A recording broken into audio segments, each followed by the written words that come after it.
Lapar. Lapar. Aduh, lapar. Laparnya.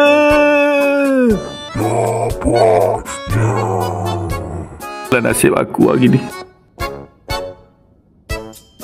Kejap. Kat sini kan ada. Cuba tengok apa yang best. Ni dia. Sambal sinang. Macam best je.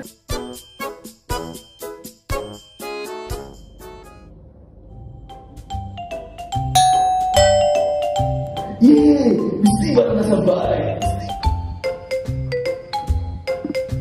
Assalamualaikum.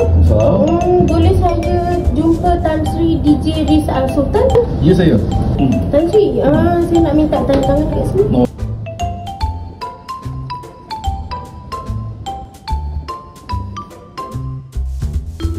Tan Sri?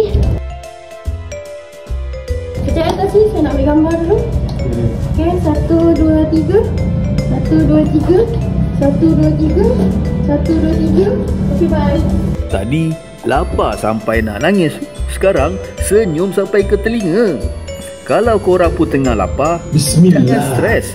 Buka je kat sini. Cari sambal sinang. Confirm kenyang. Confirm happy. Macam ni lah. Baru ada selera.